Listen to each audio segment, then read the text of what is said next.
Okay, today what we're gonna look at is below the elbow amputation tensor wrapping or residual limb wrapping. And this is my below the elbow. This is just for demonstrative purposes of the elbow, proximate where the elbow might be. I wish my limb was a little bit more firm, but this is going to have to work. So basically, where we would want to start is approximately right about here. Some of the important things is we want to capture because the main purpose of doing the tensor wrapping is to capture the end and reduce the swelling and to help shape the limb prior to prosthetic. And post-surgical, we're aware that when they do the amputation, they leave a flap of tissue. So they actually cut off the bone further up, and there's a flap of tissue left, and then they sew that together. And so what can happen is it can become deformed and not nicely shaped. And so part of the wrapping process of the stump actually helps shape it and form it, to the way that we want it so that we can have a nice fit in a prosthesis.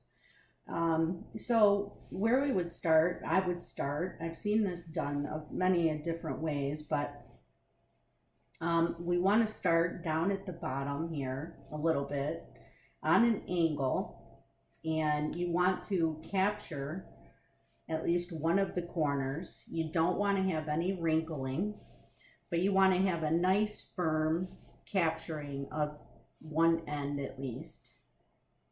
And as you're coming back up, you want to make sure that you don't have wrinkles again. But this is when you can grab a hold of your wrap so that it's a little bit secure. And you can actually get a free hand a little bit. And then you're going to come across the front and come back down around, and you want to do a really good job again to capture the tissue on the corner. I've heard some people say that when you look at the very edge, and I could bring it around, when the two pieces are coming together, they form like a teardrop if it's still open, if you can see that. And then come back up and across. As you're coming across the front, you don't have to be as tight. I'm going to come back around the back, a little bit of tension, and then again I'm going to come back down. This is where I have a little bit more of a firmer tension again.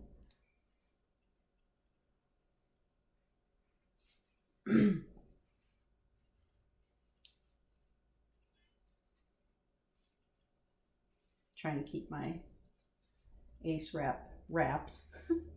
And here again, I have a nice firm tension. Once you have about 3 wraps, they say, around the base of the limb, they say that's probably a good starting point or reference. And then you can start to do your figure 8, moving more proximal on the limb.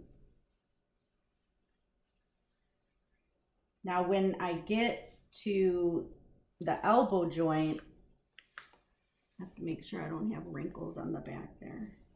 Thought I felt this one wrinkling a little bit. Sorry. And when I get to the elbow joint, I can loosen up some of that tension so that, for obvious reasons, they can bend the joint. And then I'm going to keep moving up.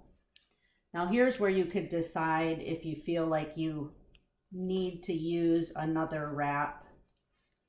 In this demonstration, I'm not going to. I'm using an ace wrap, but I've also got some tape here